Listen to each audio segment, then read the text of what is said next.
there without care. Yeah, I was out of touch. But it wasn't because I didn't know enough. I just knew too much. Does that make me crazy? Does that make me crazy?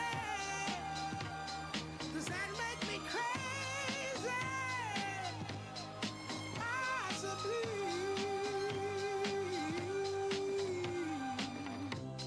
And I hope that you are having the time of your life. But think twice. That's my only advice. Come on now, who do you think you are? Bless your soul. You really think you're in control? Well, I think you're crazy. I think you're crazy. I think you're crazy. Just like me.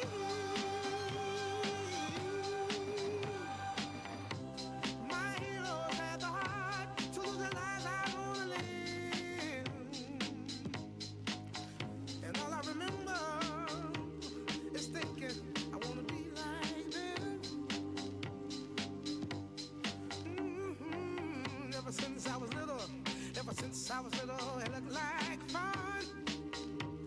If there's no coincidence, I've come. And I can die when I'm done. But maybe I'm crazy. Maybe you're crazy. Maybe we're crazy.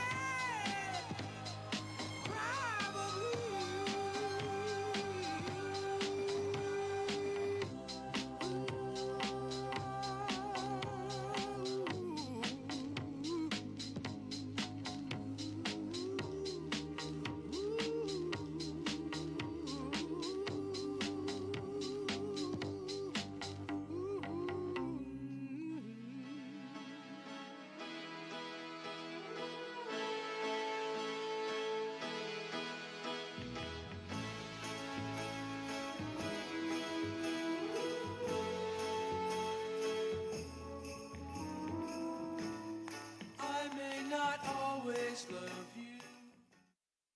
Ladies and gentlemen, please welcome Attorney General Pamela Bondi.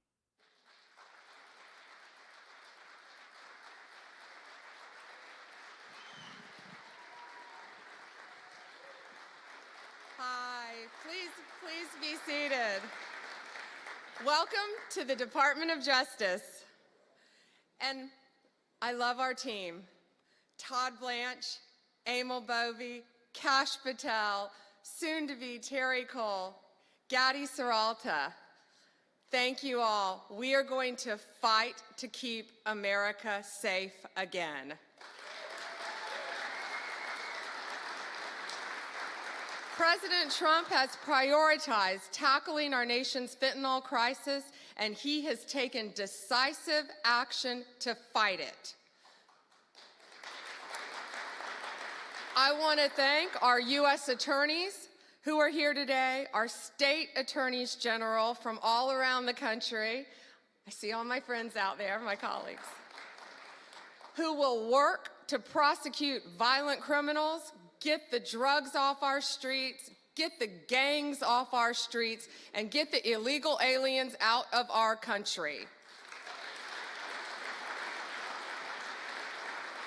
And thank you to all of our federal, state, and local law enforcement officers who are here today who keep us safe every day and night. Thank you to all of you.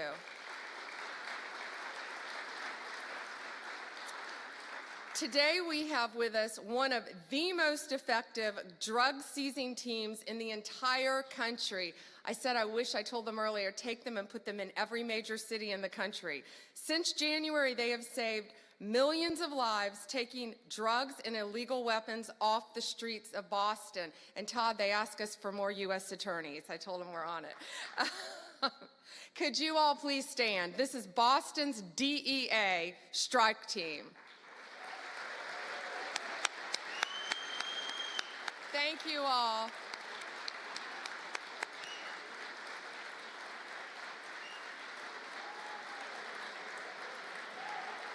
Thank you.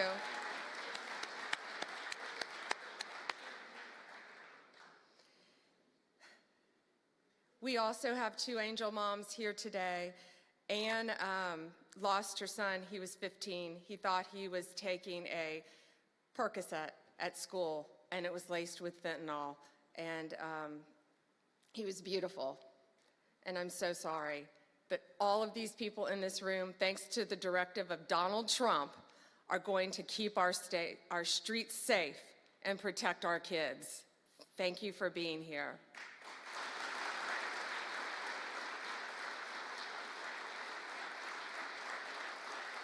And Tammy's beautiful daughter, Kayla, was murdered violently by an illegal alien from El Salvador who should not have been in our country. And thanks to Donald Trump, they will all be deported very soon, thanks to his work, Homeland Security, and I say the unsung hero, Stephen Miller.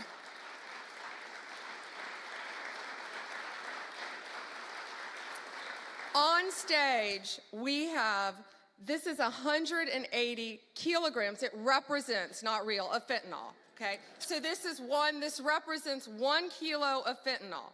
In its pure form, this 1 kilo can kill 500,000 people. The 180 there, in pure form, could kill 90 million people. That is the population of California, Texas, and Florida. That's what we're dealing with in our country. That's why angel moms go around the country. That's why Donald Trump has taken such a hard stance against cartels, securing our borders, getting these gangs and drugs out of our country. But look at that. That can kill 3 states in its pure form. That should terrify everyone. I see our senators made it. Did our senators? Thank you. However, taking the drugs off the streets is only half the battle. President Trump has secured our borders and will continue to fight the cartels throughout this country, deport them all, or lock them up for the rest of their lives, thanks to our prosecutors around this country where they belong. Under the last administration, cartels, criminals, they freely walked in and out of our country with impunity. No longer. Under Donald Trump, they live in fear, and they better live in fear because we're coming after all of them. I am so proud to have a team with Emil and Todd and all of our great team. And we all work for the greatest president in the history of our country. We are so proud to work at the directive of Donald Trump. It is, he will never stop fighting for us, and we will never stop fighting for him and for our country. It is an honor to welcome to the Department of Justice the 45th and the 47th President of the United States.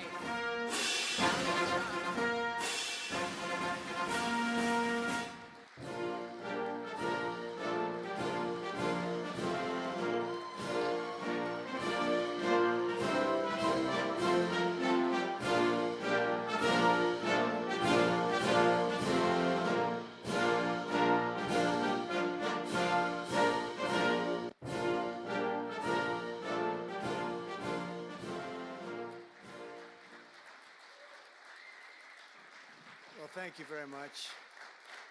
Thank you. Thank you, Pam, very much. What a job you're doing. And it's a true honor to be with you today. This is a storied hall, if there ever was one. And based on the crowd, I think we broke the all-time record. But as we begin a proud new chapter in the chronicles of American justice, this really is something. We're turning the page on 4 long years of corruption, weaponization, and surrender to violent criminals, and we're restoring fair, equal, and impartial justice under the constitutional rule of law. And you're the people that are doing it. Very, very proud of all of you. Under the Trump administration, the DOJ and the FBI will once again become the premier crime-fighting agencies on the face of the earth. People ask me, what am I going to do about law enforcement all the time? The fake news back there, they're asking me that all the time. What am I going to do? And when are you going to do it? And I answer them by saying I've already done most of it by appointing the people that I've appointed. They're sitting right here. They've done most of it. I don't do it, they do it. Right, Pam? I think, oh, you are so tough, they just don't know yet. Let me begin by congratulating the incredible people who will lead these historic reforms. And we start with somebody that you just saw, Pam Bondi. She's extraordinary, and I've known her very well for a long time.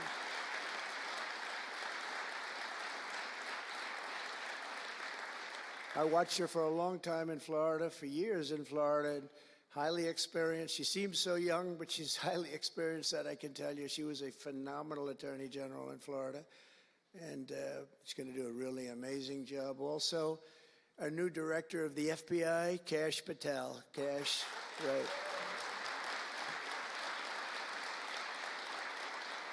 A man that I'm very proud of. I've known him and Emil for a long time under tremendous pressure. I saw these guys under some of the most corrupt judges it's not even imaginable how corrupt they were. And these guys never wilted. They were not shy. They fought. They weren't afraid, and they were brilliant. Deputy Attorney General Todd Blanche and Principal Associate Deputy Attorney Emil Beauvais. And thank you both very much. Right. Great people. They're great people. The Chief of Staff, who's so highly respected, Chad Mizell. Thank you, Chad. Chad? Thank you, Chad. Our next administrator of the DEA, Terry Cole. Terry? Thank you, Terry. Good luck. Going to do great.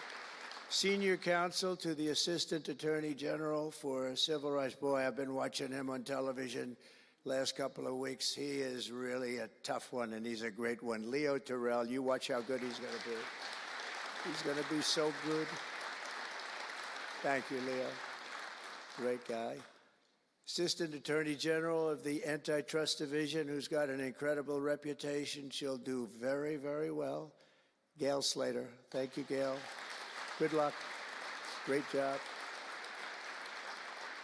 Now, we're joined by many, many great friends and terrific friends, and I won't be able to, too many to name, but some that I just see very quickly. General Flynn, thank you for being here. Here's a man who went through hell, by the way, and he shouldn't have. He's a patriot. He went through hell. We're also pleased to be joined by Senator Chuck Grassley and House Majority Whip. Where's Chuck? Hi, Chuck. House Majority Whip Tom Emmer. Tom, great job you're doing. Representative Guy Reschenthaler, one of the toughest names to say, but I got it perfectly, I think. And State Attorney General Ken Paxton, thank you very much. Thank you very much. Somebody who was with us early on, and she's really become a big star and very popular, Brenna Bird. Thank you, Brenna. Thank you very much. Steve Marshall, Alan Wilson, James Othermeyer, Chris Carr, Dave Sunday, Marty Jackley, as well as White House Deputy Chief of Staff, Stephen Miller. What a man Stephen is. Become a big star. Right, Emil? Steve Miller. Steve has been something very special. For generations, the Federal Department of Justice was one of America's most revered institutions. The men and women of the DOJ brought down the mafia, hunted down the killers, kingpins, and spies, tracked down terrorists and traitors, and tore down corrupt political machines all across America. This department commanded the respect and admiration of the entire world. And with Pam and Cash and all of the people I introduced and far more, big numbers, and all of you sitting back there, I recognize so many of you. But with you leading the way, it'll soon be the most admired and most respected of all. You're going to be more respected, and I really believe that there's also a lot of things to solve, a lot of problems to solve. But that's going to put you in the upper tier and maybe the top tier, and I believe that's going to happen. I'm so proud of the people in this room. But first, we must be honest about the lies and abuses that have occurred within these walls. Unfortunately, in recent years, a corrupt group of hacks and radicals within the ranks of the American government obliterated the trust and goodwill built up over generations. They weaponized the vast powers of our intelligence and law enforcement agencies to try and thwart the will of the American people. You remember the 51 intelligence agents that said, as an example, that Hunter Biden's laptop from hell came from Russia when they knew it came right from his bedroom. They knew that. It was a big lie, and they knew it so well.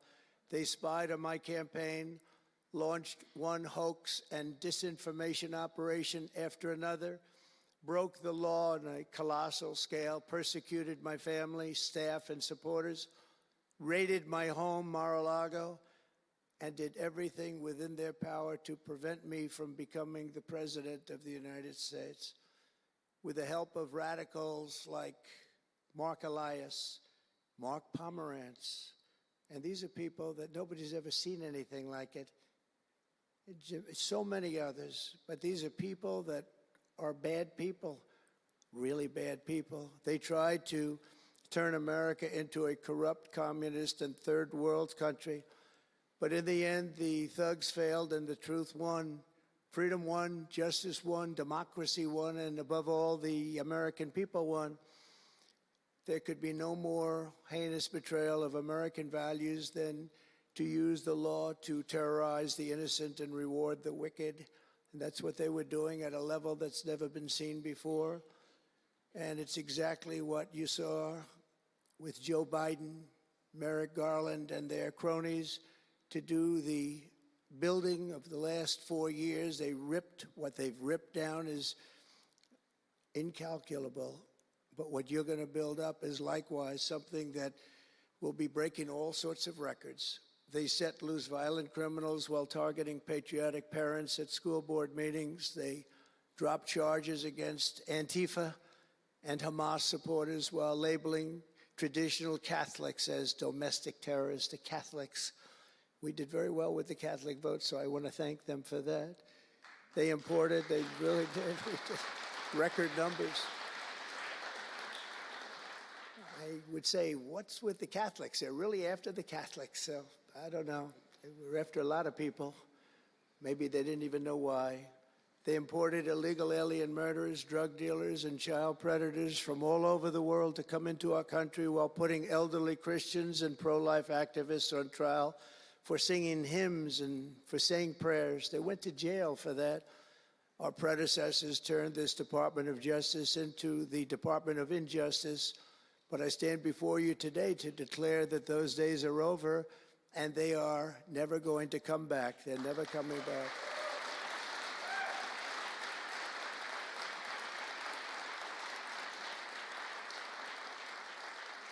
So now, as the chief law enforcement officer in our country, I will insist upon and demand full and complete accountability for the wrongs and abuses that have occurred. The American people have given us a mandate like few people thought possible. We won every single swing state. We won the popular vote by millions and millions of people. We won districts, 2,750. Think of that, 2,750 districts compared to 505. So we won it at levels that have, I don't believe, ever seen before. That's the one where you see the map of the United States and it's all red. Red for Republican, not for communist. Red for Republican. They would like it to turn red for communists, but it didn't work out that way. The American people have given us a mandate and really a far-reaching investigation is what they are demanding into the corruption of our system. And that's exactly, I'm sure, what Pam and Cash and everyone else mentioned here and not mentioned is going to be doing. We will expel the rogue actors and corrupt forces from our government. We will expose and very much expose their egregious crimes and severe misconduct, of which was levels you've never seen anything like it. It's going to be legendary. It's going to also be legendary for the people that are able to seek it out and bring justice. We will restore the scales of justice in America, and we will ensure that such abuses never happen again in our country. And that's why on day one I signed an executive order banning all government censorship and directing the removal of every bureaucrat who conspired to attack free speech and many other things and values in America. My administration stripped the security clearances of the disgraced intelligence agents who lied about Hunter Biden's laptop from hell. We revoked the clearances of deranged Jack Smith, Alvin Bragg, Letitia James, and the crooked law firms that aided their partisan persecutions. And I went through it. These are state and city courts, and the corruption is unbelievable. We also terminated the clearances of the Biden crime family and Joe Biden himself. He didn't deserve it. In fact, he was essentially found guilty, but they said he was incompetent, and therefore let's not find him guilty, I guess. Nobody knows what that ruling was, but I didn't want any part of it. I think I would have rather been found guilty than what they found with him. They said he didn't know what the hell he was doing, and therefore he's let him go. I said, you know, I'd rather be convicted, Pam, I think, than that. That was not good. I said, please convict me, don't say that. I pardoned hundreds of political prisoners who had been grossly mistreated. We removed the senior FBI officials who misdirected resources to send SWAT teams after grandmothers and J6 hostages. And it was a great honor for me to fire, I will tell you this, a great honor to fire James Comey. A great, great honor. That was nothing. There was no better day. A lot of people said, oh, that's too bad you did that. And they said that's going to be, and you know what? A year later, they said, that actually saved the administration, because the level of corrupt things that we learned after that turned out to be that they were doing, in fact, really bad things. He was a terrible person, did terrible things, and persecuted people, and all in the guise of being an angel, but he wasn't an angel. We created a brand new DOJ task force and anti-Christian bias, and under Director Patel, we're getting the FBI agents out of the headquarters in Washington, D.C., and back on the streets in pursuit of dangerous criminals where they belong and where they want to be.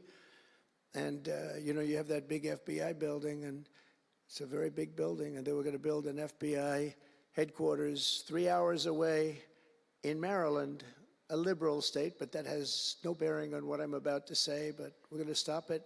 Not going to let that happen. We're going to build another big FBI building right where it is, which would have been the right place, because the FBI and the DOJ have to be near each other. You can't that's one thing I did learn from this persecution. The FBI and the DOJ work together. Now, in my case, they work together for bad purposes, but they do. They were always together. So how can you have one that's 3 hours away? But one thing I said to Cash, well, we're going to get a great building built. It's going to be a magnificent building. He said, sir, we don't need that kind of room. I said, what do you mean? He said, I'm just going to take a old Department of Commerce building that's about 25% the size, and that's what I need. We're going to have the best staff that you've ever seen, and that's what I need. It's in a nice location, but I don't need that big building.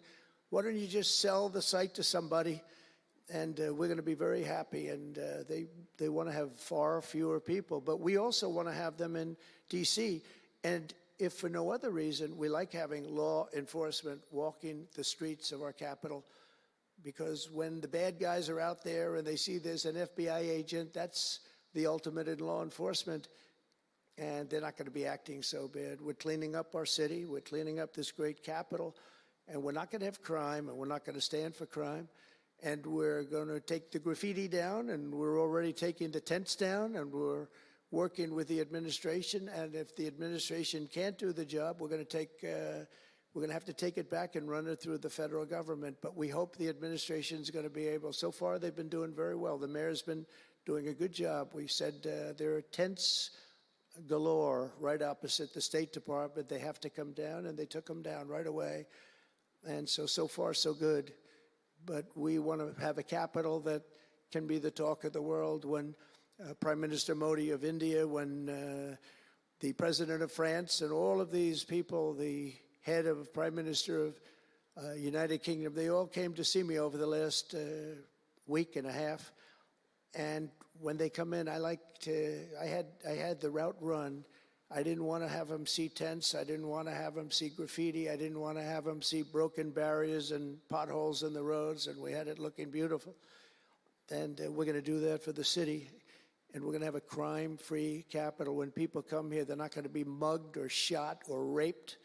They're going to have a crime-free capital again. It's going to be cleaner and better and safer than it ever was, and it's not going to take us too long. There's a new phenomena that is taking place with these violent, vicious lawyers that we have all over. They play the ref. You know what playing the ref is? Like the great Bobby Knight basketball coach. He'd scream and scream at the ref. He'd scream. I watched it. By the way, I love Bobby Knight because he endorsed me. And having Bobby Knight's endorsement in Indiana was an extremely good thing. A friend of mine said I was running in Indiana at the time. This was early on, 2016. And I was doing great, but a friend came up and said, "You know Bobby Knight?" I said, "No, I don't, but I hear he was a tough cookie." He said, not only tough, he was beyond tough, but he's the most popular guy you can imagine. It turned out he wanted to endorse me. He called me about 2 years before. He said, "Sir, I'd like to endorse you." I said, "Is this really Bobby Knight?" He said, "It's me." I could tell it was Bobby Knight. He had been known for throwing the chair across the court and slapping a player. Can't do things like that, right? And the man that came in fired him. He was a new administrator for the college. That guy didn't last very long. They were like 14-0, and they fired Coach Knight.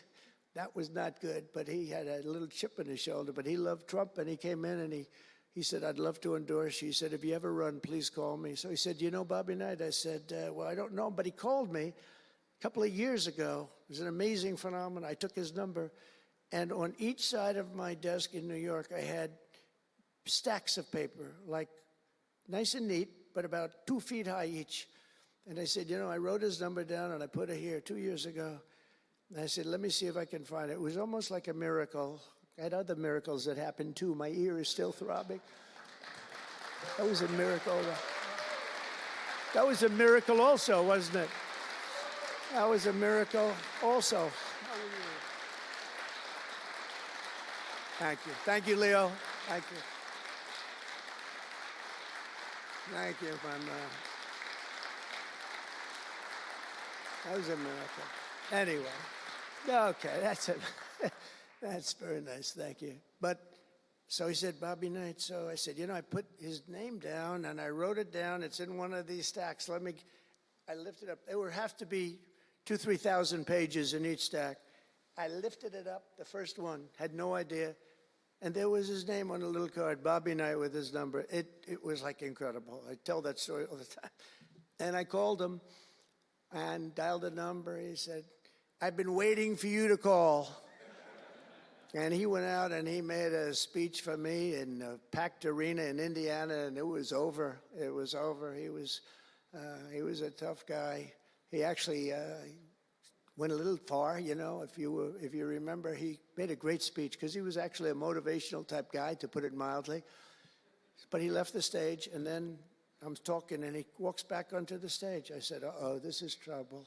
Why is he coming back? He was a big guy, too. Why is he coming back? He said, "May I say a few more words?" I said, "Yeah, go ahead, Bobby. Say a few more words." A little different. And he said, "And let me tell you something about this guy, Trump.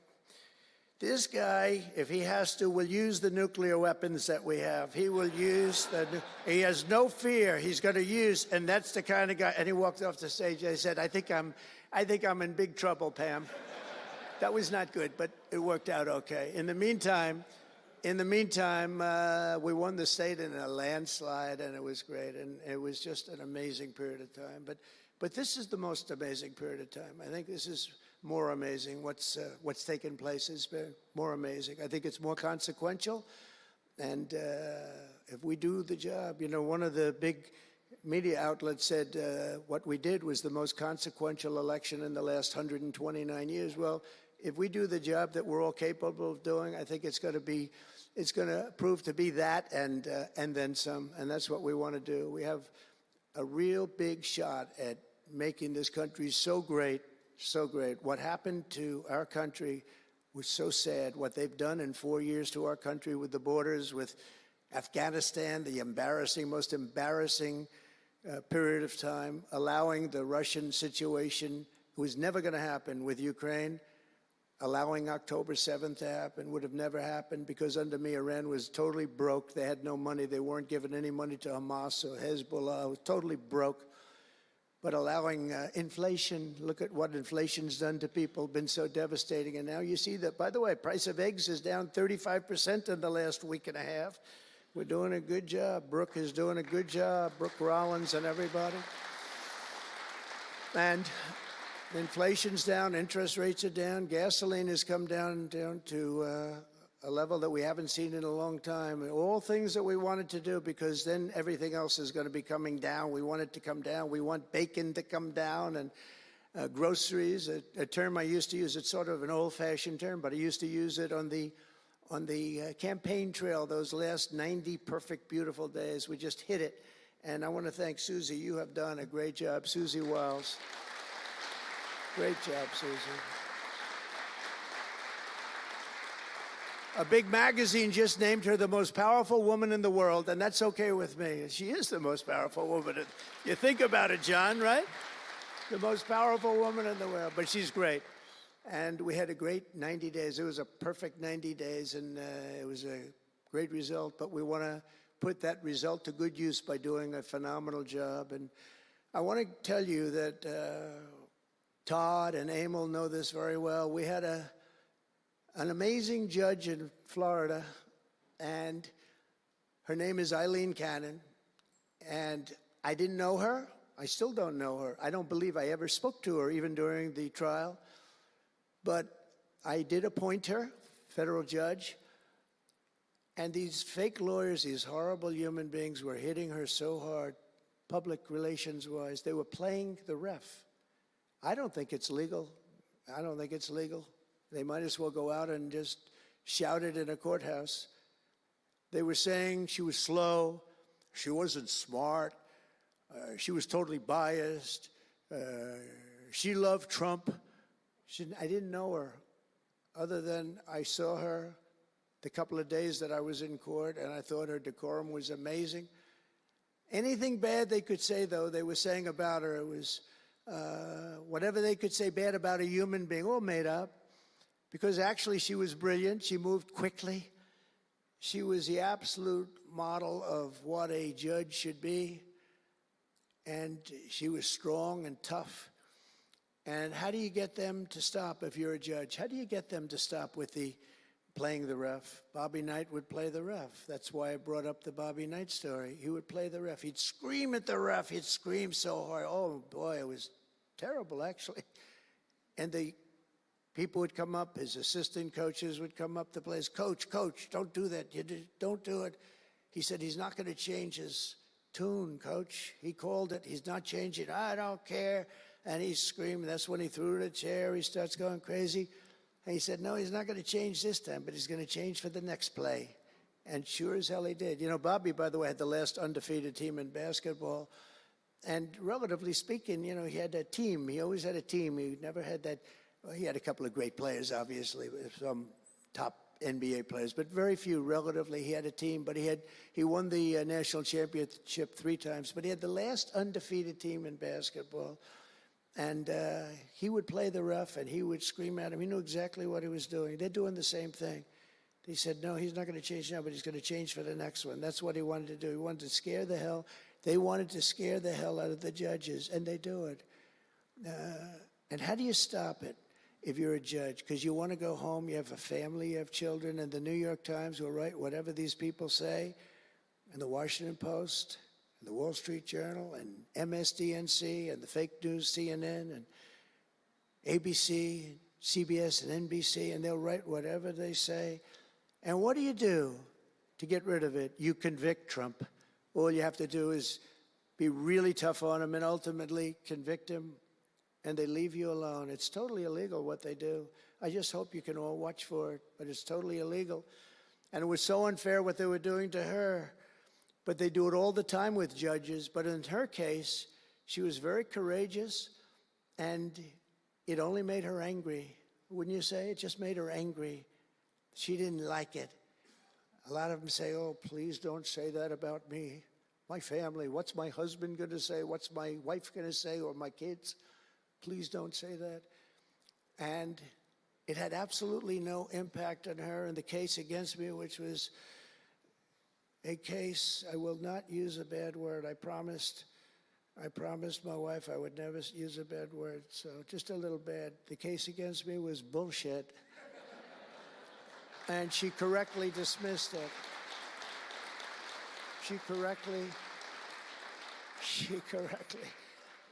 look at Emil, he's looking, he says, that's interesting. But these two guys were warriors. You got a warrior here. You got two warriors, I can tell you that. You got a whole bunch of them. But, and they wouldn't quit. They wouldn't take no for an answer. They just wouldn't quit. These two people right up here, and some others that are involved with it indirectly.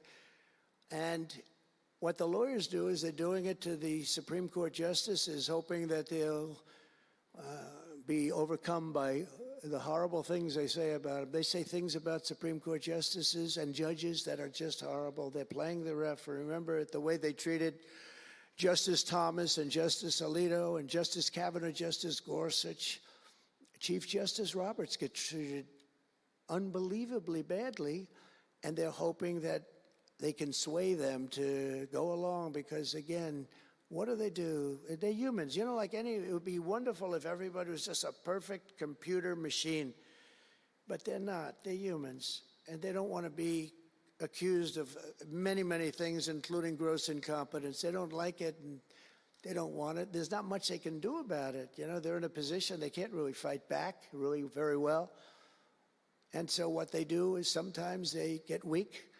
I would say a majority, maybe, of the times. That's why I'm so impressed with Judge Cannon in Florida, how strong she was, how she held up. It actually made her more resolute than anything I've seen. I mean, it was amazing because they were hitting her so hard. It was so sad to watch this. But it's sad what they do to other judges. It's very sad what they do to the Supreme Court. And a lot of the judges that I had, if you look at them, they take tremendous abuse in the New York Times and the Washington Post, all of the different networks. They take such abuse. And honestly, very simply, they're afraid of bad publicity. They don't want bad publicity. And it's truly interference, in my opinion, and it should be illegal, and it probably is illegal in some form. There's no difference than speaking to a judge or shouting to a judge or doing whatever you have to do in a courthouse. They're doing it behind the back. They're usually doing it anonymously. They're saying anonymously, off the record, the judge is no good, but everybody knows where it's coming from.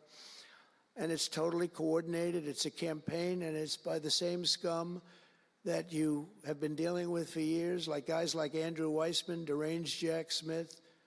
There's a guy named Norm Eisen. I don't even know what he looks like. His name is Norm Eisen of Crew. He's been after me for 9 years. Now, Crew is a charitable organization. And the reason I'm saying this, Todd, is I'm only going to get one chance to say this.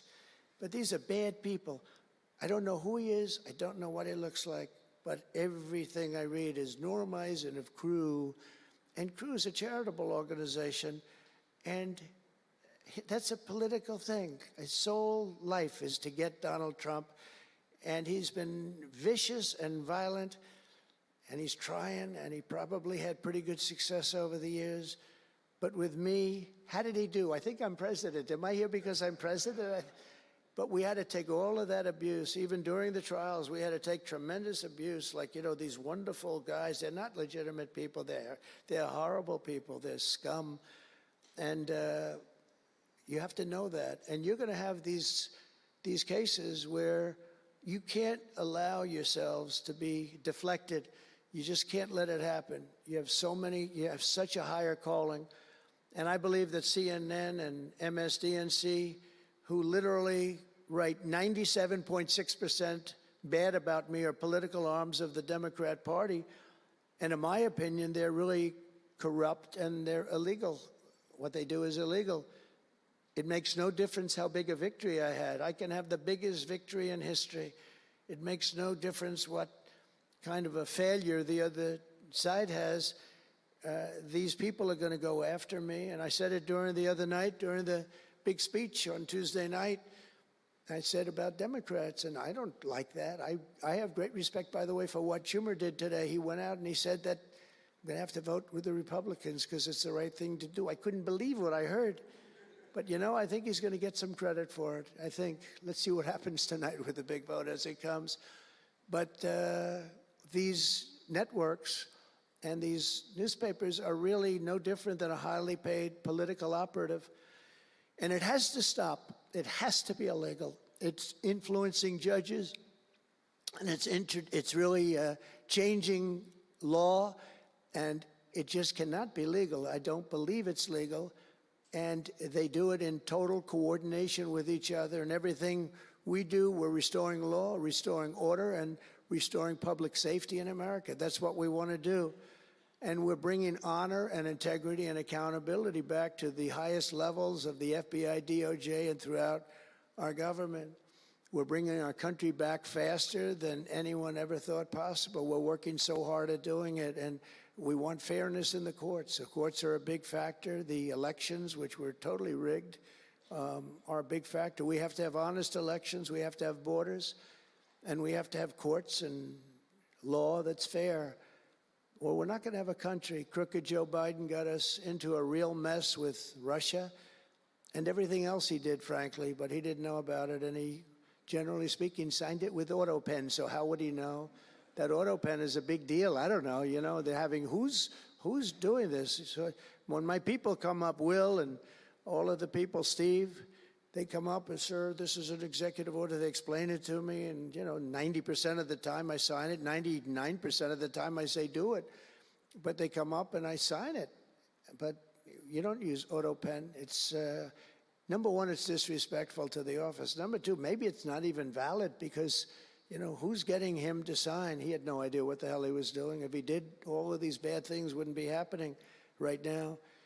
But we're going to get you back into a great position, and we've already started. They say that we had the most successful first month of presidency. Not a long time, but it's still a lot.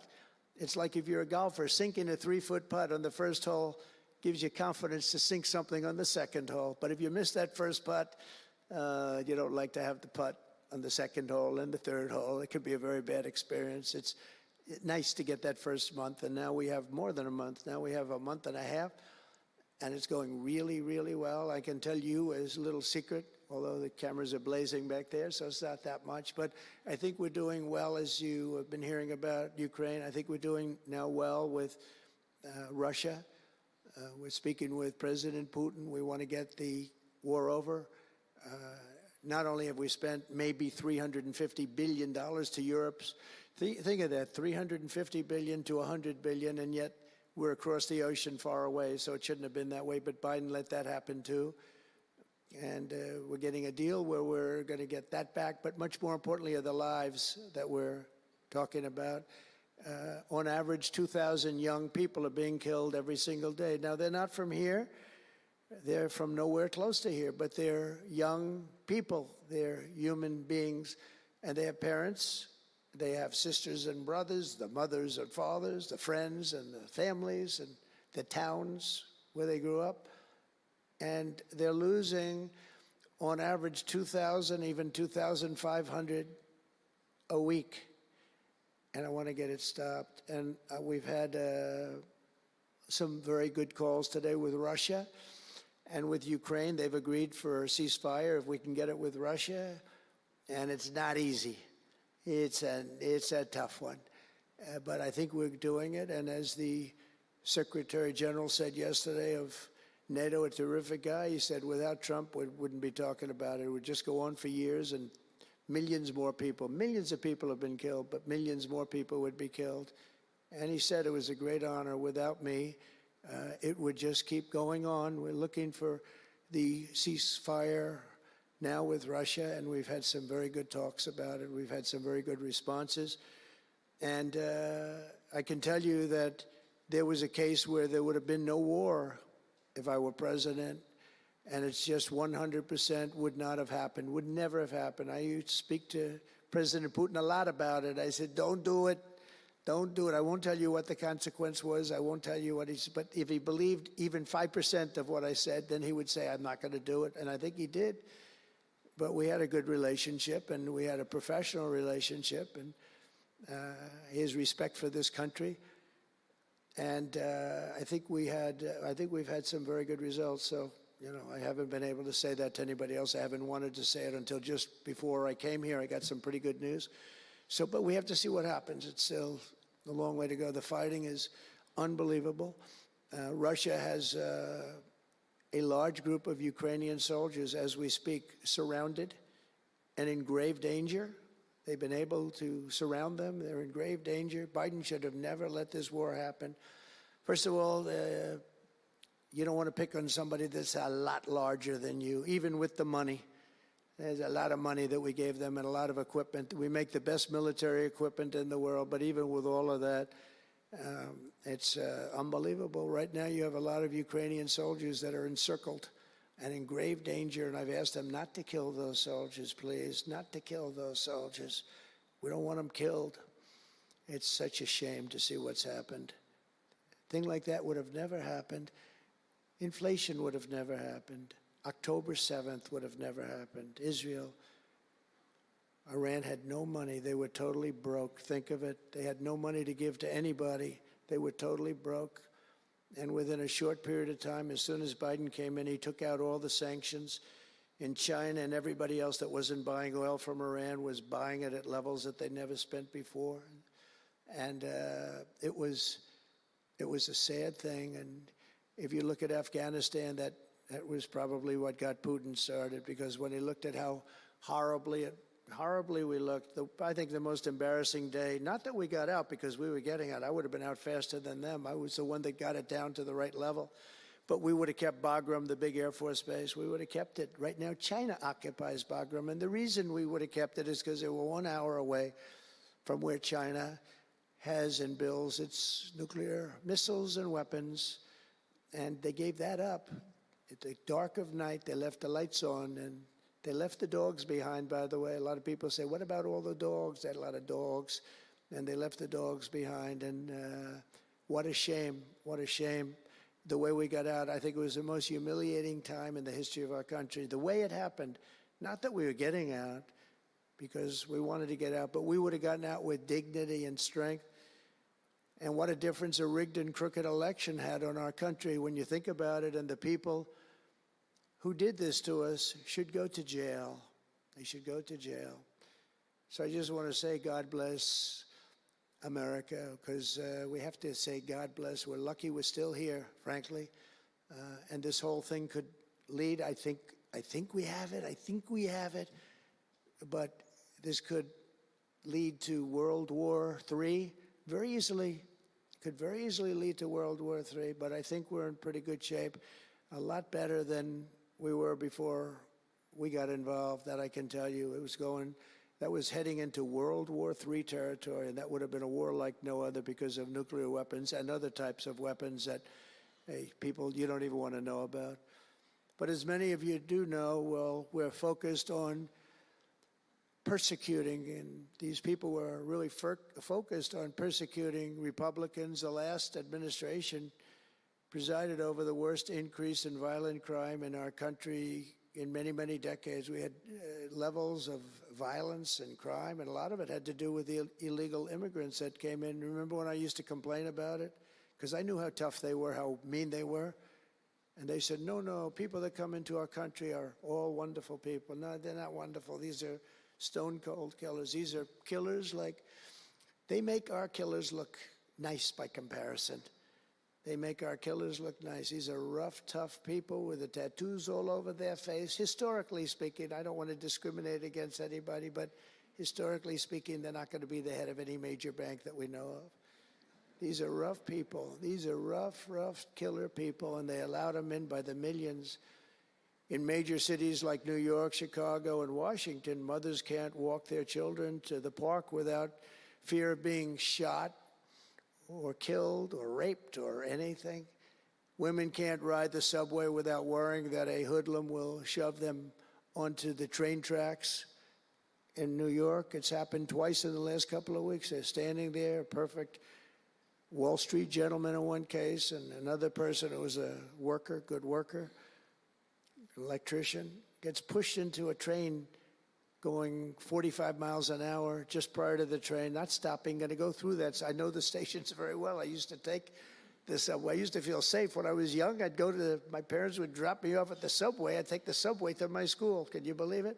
Today, they wouldn't be doing that. And we want to get a country back maybe where you can do that again, Pam. But it's so sad to see what's taking place. Under the Biden regime, average monthly homicides increased by 14%. Property crime rose tremendously. Violent crime went up at least 37% that they know of. Rape soared by 42%. Car theft rose by 48%. And robberies surged to 63 to 100%. They don't even know what the number is. And I have no higher mission as President of the United States than to end this killing and stop this law-breaking and to making America safe again. And that's what you're all about in this room. We want to protect Americans, and we protect everybody that's in our country, American or not American. We want to have a safe and proud country. We're joined today by dozens of police officers, sheriffs and sheriff's deputies from all across the country. My message to these law enforcement heroes is simple. With me in the White House, you once again have a president who will always have your back, will always have your back.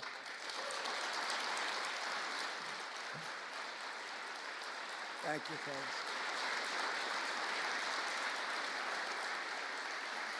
Thank you. That's a lot of good-looking people. I will tell you, I feel safe. I'm glad you're in the room. I feel even safer. It's a lot of great people. On day one, I signed an executive order directing Attorney General to ensure that anyone who murders a police officer immediately, with as fast a trial as we can have, gets the death penalty.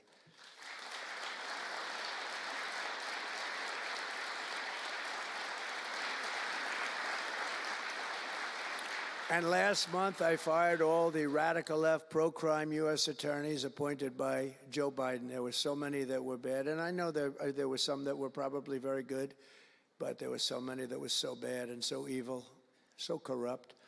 Instead of having Marxist prosecutors who want to put police officers in handcuffs and go after a police officer rather than a criminal, I appointed patriotic, tough-on-crime warriors who will partner with police to put dangerous offenders behind bars, put them in jail.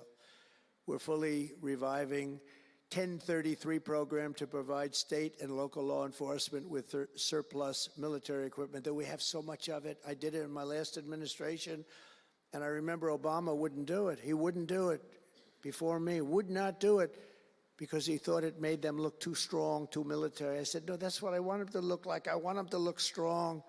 And it was protective, defensive equipment. We had billions of dollars. I gave it out, and now I'm going to have a chance to give it out again. They didn't want to do it with Biden, and Biden didn't know why. If they would have asked him, he wouldn't have been able to answer the question. He could never answer a question. They said my press conference yesterday was longer than all of Biden's press conferences put together for the last 4 years.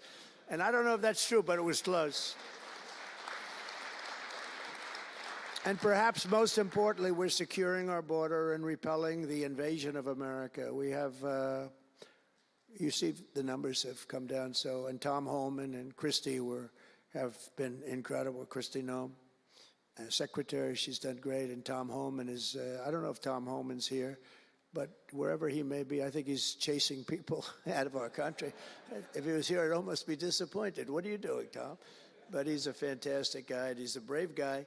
Over the past 4 years, other countries emptied out their prisons and jails, mental institutions, and insane asylums, and sent the killers, drug smugglers, and bloodthirsty inmates from the filthiest dungeons of the world straight into the USA. An open border. We had an open border policy. Anybody could come in, no matter what you were, no matter where you came from, no matter what you looked like, no matter what you were doing, no matter what you did, no matter how many people you murdered, you could come right into our country. We have murderers right now walking the streets.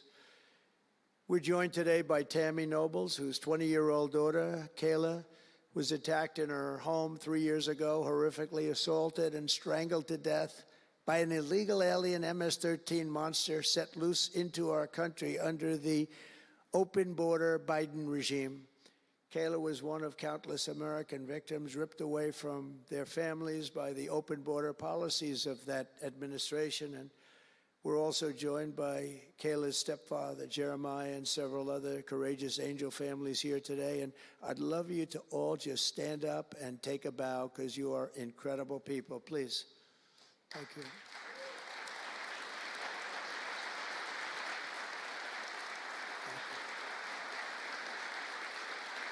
Thank you.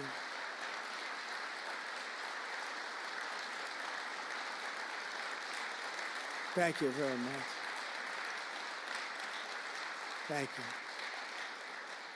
But I want you to know that we are working every day to expel these savages from our country and ensure that what happened to your loved ones will never happen again. So their legacy is going to be a great one. Thank you all very much. We appreciate it. On day one of my administration, I declared a national emergency on our southern border. In our first full month in office, we achieved the lowest level of illegal border crossings ever recorded, okay? Even lower than 4 years ago. For years, Democrats and the media kept saying that we needed new legislation. We had to have new legislation. We needed it immediately, and I never had legislation. I had the best border in the history of our country for almost 4 years. And by the time I got out, we had the lowest numbers ever. My favorite chart of all time was brought down that day. And on that chart said we had the lowest numbers ever. But it turned out that we really didn't need new legislation. All you needed was a new president.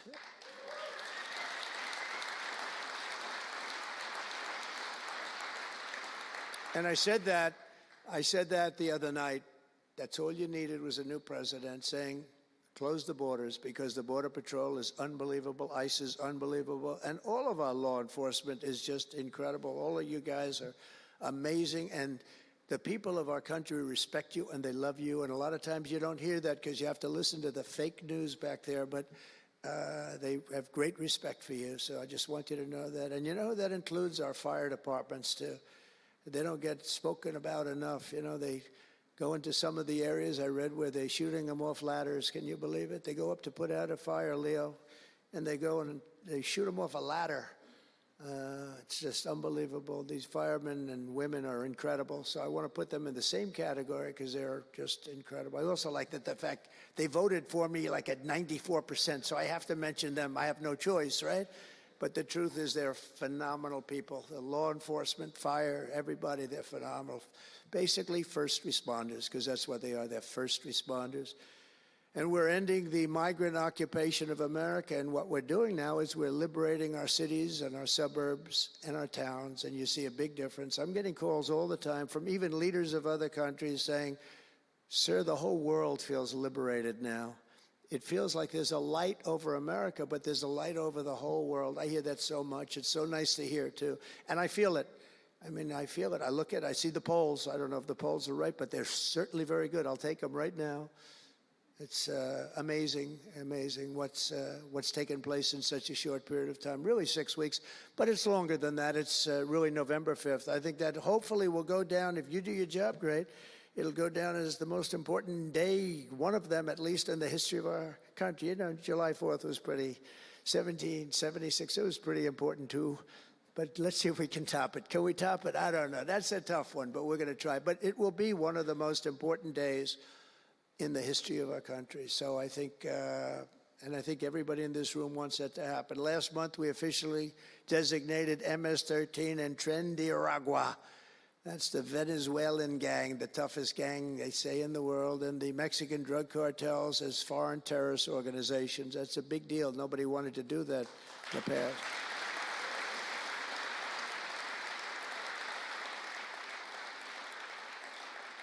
And by the way, we've caught hundreds of them, the Venezuelan gang, which is as bad as it gets. And you'll be reading a lot of stories tomorrow about what we've done with them. And you'll be very impressed, and you'll feel a lot safer, too, because they are a vicious group. They went into Colorado. They took over areas of Colorado. They sort of were like me. They were in the real estate business, but they didn't go out and get financing. They just took over a building and kept it. And they said to the tenants, get the hell out of here. One man called the police, and they cut off his fingers. And they say, you call again, your other fingers, and you call a third time, and you're dead. These are tough people and bad people, and we're getting them out of our country. And some are so bad, we don't want to get them out. We have to put them in jail because we don't want to even take a chance that they can come back. Thanks to our efforts, Mexico recently handed over 29 of the biggest cartel leaders, including the depraved kingpin charged with the 1985 murder of DE agent Kiki Camarena. And that was a big deal, if you know. They've been looking for this person for years, many years, and we got him. This evil killer will be now prosecuted to the fullest extent of the law. And we know that, well, let's put it this way. I have to be nice. It's a very strong case. We're stopping the criminals pouring across our borders at record levels, and we're also stopping the massive quantities of deadly drugs. In 2023 alone, drug overdoses killed more Americans in 12 months than they did during the entire decade between 1980 and 1990, so 10 times more, but it's much higher than that. More Americans died from fentanyl last year than died in the Korean War, or the Iraq War, the Afghanistan War, all of them combined. That's why I've placed large tariffs on Mexico, Canada, and China, and they will remain in place until these deadly poisons stop pouring into our country. And I will tell you, as soon as I put on the tariffs on Mexico, Canada, and China, unbelievable results have been seen in the last few weeks. Unbelievable results. They weren't happy about it. You probably read they weren't happy, but they are working like hell to end it. They weren't working very hard before I did that. With us today is a brave mother and advocate, Ann Fundner, who lost her beautiful 15-year-old son, Weston, to fentanyl. And Ann, if you would, I'd like to ask you to come up and say a few words, please. Thank you.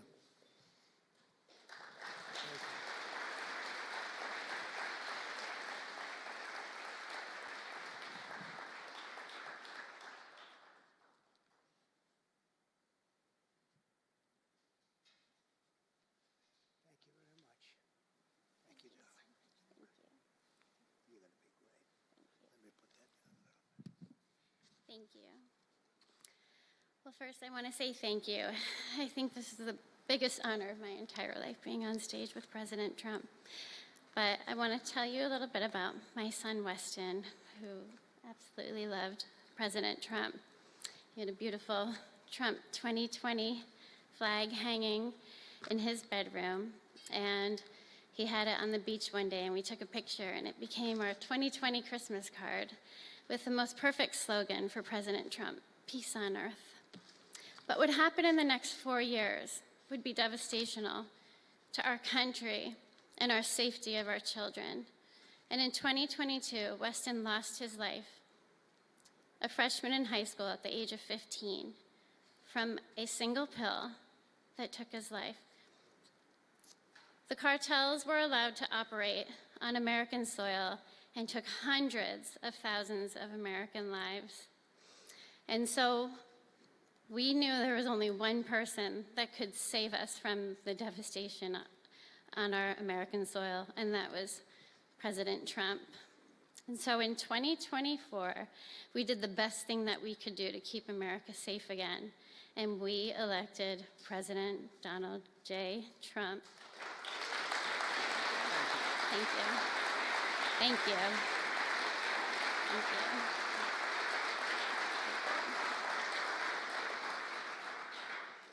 you. Thank you. And he's done everything that he has promised. We have a 98% decrease in border crossings.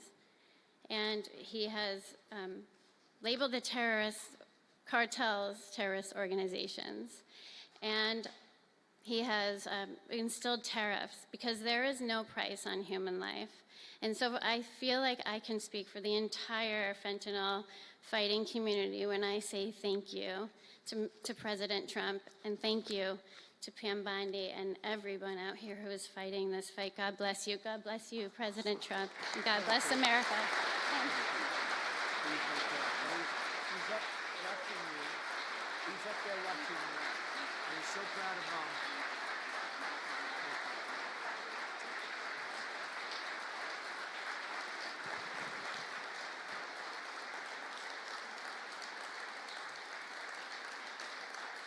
Thank you, Ann, very much.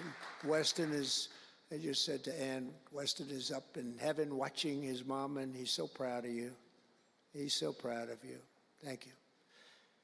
We're also joined today by a number of other American families who have lost loved ones to fentanyl, and I'd love you to just stand up for a second, and we want to acknowledge you, and also your daughters, your sons. They're looking down on you, and they're loving you like crazy. So thank you very much.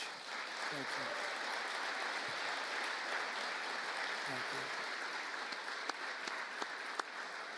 Thank you. Thank you. This department will not rest until we have ended the fentanyl epidemic in America once and for all. In less than 2 months since I took office, the DEA and FBI have seized nearly 1 million deadly doses of fentanyl, and that's just the beginning. At my direction and working with Pam and everybody else, we've launched an all-out war on fentanyl traffickers, and it's a war that we're going to win. We're going to win this war. I spoke with the president of Mexico, very nice woman, very fine woman, and I said, let me ask you, you're sending a lot of drugs into our country. We're not liking it at all. Can't do that. But I said, is Mexico, does it have much of a drug? She said, no, we're not a consuming nation. I thought it was an interesting term. And I said, why? And which I've heard also, by the way, they're not a consuming nation. They distribute, but they don't consume. But I said, why are you not a consumer? Well, we're very close with family. I said, so we're very close with family, too. I mean, our families are being devastated, and we're just as close. Why else? She said, well, we spend a lot of money on advertising saying how bad drugs are. They're very rough ads. They show the skin falling off and the teeth falling out and going blind and losing hair and everything that these things do. You look like you just came out of a horrible concentration camp. And she said it was, they're rough ads. And it's not often that I feel I've learned something from a phone call, because I've had a lot of phone calls over my life. But I realized right then and there what a great idea that is. And we have hired Susie, a great person, who did a lot of our campaign work, and we've come up with an advertising campaign that's, I think, really incredible. More than anything else, it's terrible to watch. Terrible to watch. It's the only way it's going to work. And I would be, because we got the numbers down, 18% would have a blue ribbon committee headed by the First Lady of the United States, who everyone loves, and some of her friends. And, you know, they work so hard, but it's a tough deal. They're dealing with very smart and very vicious people. You know, some of those businesses, those cartels, are run better than any business in America. They say they're run incredibly, not just here. They all over the world. They're run like a major business, but in many cases better. And I said, we got it 18% down. Well, 18% is incredible. It's like a record. But when you think of it, it's not very much. And the way you get it down, if you want to get it down to close to 100%, is with the death penalty. But I think maybe America is not ready for that. China has a death penalty. Singapore has a death penalty. Various places have the death penalty. Wherever you have the death penalty, you don't have drugs. But I just don't know if this country is ready for it. So I tell people, and it's always an option, but I don't know. I just don't know if you're ready for it, and that's okay. It's nothing you can do. But what we're going to do is we're doing this campaign And I think we can get it down 50% with this campaign, because when people see all the horrible things that these drugs do to you, we're especially focused on fentanyl. When they see all of the horrible things that happen when you take drugs, how you look, you lose your look. Everyone's vain. They don't want to lose their look. The look is so important. And I think when they see these things, they may say, you know what, I'm going to take a pass. But there is big danger. Pam and I were talking about it before. A lot of people are taking fentanyl and not even knowing. They think they're doing something else, or maybe taking another drug, but at a much lower level. And they die. You can put on the pin, think of this, the head of a pin, fentanyl, and it's too much, and it will kill the strongest person in the room. And it's amazing. But we're going to do this campaign. It's going to be launched fairly soon, Susie. And I think it's going to have a big impact. I think if we got it down by another 30, 35 points, and I really believe we can, I think that's an incredible idea. So I thank the President of Mexico, actually. It was a call on tariffs, and we talked about drugs. And she gave me an idea that I think will be very successful, and based on what I saw, it's going to be amazing. Under our leadership, this department is once again laser focused on protecting the American people. We're defending our borders, our streets, our children, and our good, really God-given, this is God-given rights and liberties once and for all. We're going to defend our country, and we're going to defend our rights. Etched onto the walls of this building are the words English philosopher John Locke said, "Where law ends, tyranny begins." And I see that, and I saw it over the last 4 years when somebody was allowed to attack viciously with this department and the FBI his political opponent. How did that work out? Didn't work out too well, but it wasn't pleasant. It wasn't pleasant. I was attacked by a political opponent, and probably it helped that I was attacked more than anybody in the history of our country. Alphonse Capone, the great Alphonse Capone, legendary, Scarface, was attacked only a tiny fraction of what Trump was attacked. And maybe it worked out well, I don't know. If I had to give it up, I probably wouldn't, but only because I've gone through it.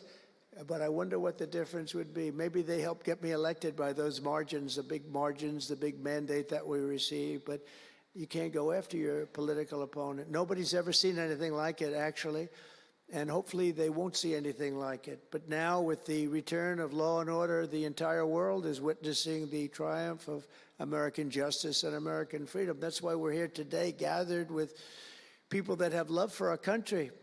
In the coming years, we will revive the storied legacy of this department. It's happening right now. You can feel it. And rekindle the spirit of the great lawmen and legal lions of the past, Americans like Wyatt Earp, Eliot Ness, Frank Hammer, Rudy Giuliani. Rudy Giuliani had to suffer greatly, greatly. He's the greatest mayor in the history of our country. He had to suffer greatly. Ed Meese, Antonin Scalia, Robert Jackson, and Robert F. Kennedy.